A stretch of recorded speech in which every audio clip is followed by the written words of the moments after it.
Rexus ini kayaknya brand yang paling rajin jual gamepad ya. Akhir tahun kemarin mereka ada Daxa Asteria yang rame banget. Abis itu ada GX 300 yang gak kalah ramenya juga. Sekarang nambah lagi nih cuy, ada Rexus GX 400. Pusing-pusing lu beli yang mana? Ya, si GX 400 ini secara looks bener-bener mencolok banget karena dia tuh pakai body full transparan gitu, bener-bener transparan bening ya. Jadi bagian dalamnya tuh kelihatan semua. Untuk layoutnya sendiri dia pakai layout Xbox ya karena emang bentuk dari si gamepadnya tuh menyerupai controllernya Xbox yang agak bulky gitu. Gue emang gak pernah punya controllernya Xbox sih, tapi ini dari segi ergonomis gak ada masalah sama sekali. Pas dipakai kerasa nyaman-nyaman aja walaupun sekilas kelihatannya kayak cukup gede. Emang kalau bener-bener pindah langsung dari Asteria misalkan terus ke GX 400 ini berasa banget gedenya gitu, tapi gak ada masalah sama sekali dari segi lekuk-lekuknya. Sama ini karena dia pakai body transparan kayak gini yang finishingnya glossy, mungkin kalau tangan kalian gampang keringetan ini bakalan kerasa agak licin. Dan juga biasanya kalau yang transparan glossy kayak gini nih gampang baret-baret ya. Tapi ini gue udah pakai sekitaran semingguan kali ya dan gak ada masalah sih, gak ada baret aneh-aneh. Kalau kalian ingat sebenarnya dulu tuh gamepad transparan kayak gini cukup ngetren juga zaman-zamannya Stick PS2 atau Buffalo, inget gak? Udah cukup lama banget sih itu ya. Dan itu kerasanya ringkih murah karena emang harganya murah juga. Untungnya di GX 400 ini nggak berasa ringkih sama sekali. Gap-gap sambungannya juga rapi, plastiknya kerasa tebel dan lumayan berat karena emang ada pemberatnya kayak Asteria. Ngecit ini.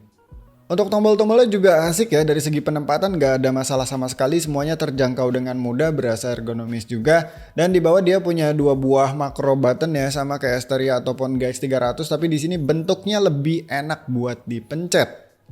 Untuk tombol-tombol lainnya juga pas dipencet enak-enak aja sih feel-nya. Dia pakai semacam rubber dome gitu dan ya berasa cukup empuk. Ini termasuk R sama L-nya juga dia pakai rubber dome gitu ya, bukan pakai micro switch kayak di GX 300 ataupun di Asteria. Bahkan sampai R2L2 ataupun ZR-ZL-nya juga dia bukan pakai trigger kayak di Asteria ataupun GX 300, tapi pakai semacam rubber dome gitu. Jadi buat racing game kalau bejek gas itu cuman bisa off sama on alias gaspol doang, nggak kayak trigger yang bisa dibejek dikit-dikit. Ini yang paling kerasa di game drift sih, kayak misalkan torque drift gitu ya, jadi dia nggak bisa tahan RPM sesuai kebutuhan.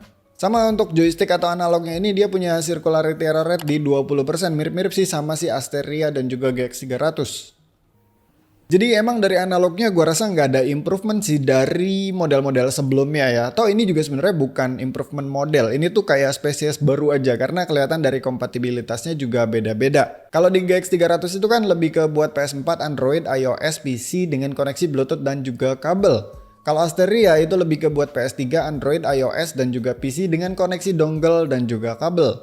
Sedangkan GX 400 ini lebih ke buat Nintendo Switch, tapi bisa juga sih sebenarnya dipakai di PC ataupun iOS Android dengan koneksi Bluetooth 5.1 dan juga kabel.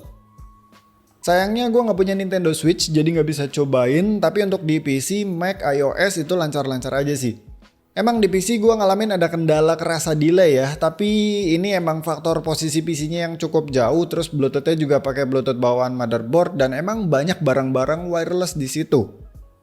Bahkan di PC gue itu internetnya juga pakai USB dongle. Sebenarnya Mobonya tuh dia ada wifi-nya juga, cuman antenanya tuh rusak ya dan gue belum beli lagi. So gue rasa ya ada masalah dari situ juga yang bikin si GX 400 nih koneksi Bluetooth-nya agak berasa delay. Lancar sih lancar connect ya, cuman agak berasa delay aja.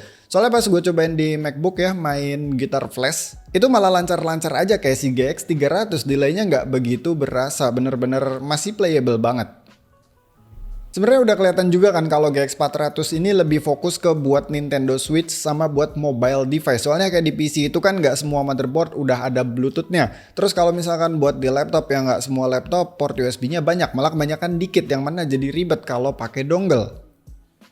Oh ya, sama karena ini dia fokus buat Nintendo, ini agak sedikit ngeselin sih kalau dipakai di PC tuh karena layout ABXC-nya jadi kebalik. Di PC itu kan dia kedeteknya sebagai Xbox controller ya, jadi ini huruf X-nya tuh jadi Y, Y-nya jadi X, A-nya jadi B, B-nya jadi A.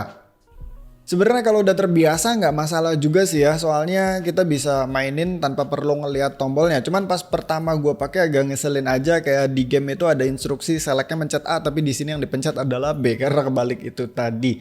Ya nggak apa-apa lah karena emang dia ini lebih fokusnya sebenarnya buat Nintendo Switch. Oke, terus untuk fitur lainnya dia ini udah ada turbo button juga yang bakalan kepake kalau butuh spam klik. Terus dia juga udah ada makro yang kayak udah tadi gue singgung dikit ya, sama dia ini ada RGB yang mana RGB-nya itu bisa diatur. Kayak misalkan modenya lu bisa atur sama intensitas brightness-nya juga bisa diatur. Juga di sini dia udah ada getar yang mana getarnya ini bisa diatur dengan 3 level intensitas ya. 4 sih sebenarnya kalau nolnya dihitung. Nggak kelewat juga si GX 400 ini udah ada jack 3,5 mm di depan kayak si GX 300 ya. Cuman sayangnya ini jacknya cuman bisa aktif kalau pakai di Nintendo Switch dan juga menggunakan mode kabel. Sama katanya dia ini udah ada motion sensor juga. Cuman balik lagi itu tadi karena gua nggak punya Nintendo Switch jadi gua nggak bisa cobain. Ya jadi paling itu aja yang bisa gue bahas seputar Rexus GX 400. Buat harganya dia dijual di Rp359.000. Seperti biasa linknya bakalan gue simpan di deskripsi di bawah. Ya seperti yang udah gue bilang sih kalau GX 400 ini bukan sebagai improvement modelnya dari GX 300 ataupun Asteria. So mereka bertiga bisa dibilang berada di level yang sama-sama bagus. Minusnya GX 400 ini dari segi triggernya aja sih menurut gue. Sama kompatibilitasnya ini kan mereka bertiga tuh beda-beda ya. Jadi kalau kalian bingung mau beli yang mana ya tentukan dulu dari segi kompatibilitasnya. Kalian mau pakai gamepadnya itu di device apaan. Tapi cuy, berhubung tiga-tiganya tuh support PC, iOS, dan Android juga, mungkin bisa lebih diperspesifik lagi kalian itu bakal lebih sering pakai di mobile device atau di PC. Kalau sering di mobile device ya mungkin gue bisa rekomendasikan GX 300 atau GX 400 aja karena mereka berdua pakai Bluetooth jadi nggak ribet soal dongle. Tapi kalau kalian bakalan sering pakai di PC ya Daxa Asteria masih jadi pilihan yang menarik banget ya karena dia udah pakai dongle jadi delaynya bakalan jauh lebih minim. Gue pribadi juga pakai Asteria buat sehari-hari sih gamepad daily gue yang bener-bener dipakai di PC, makanya ini sering banget ada di meja PC gue. So ya segitu aja videonya, thank you udah nonton, sampai ketemu di video selanjutnya, bye.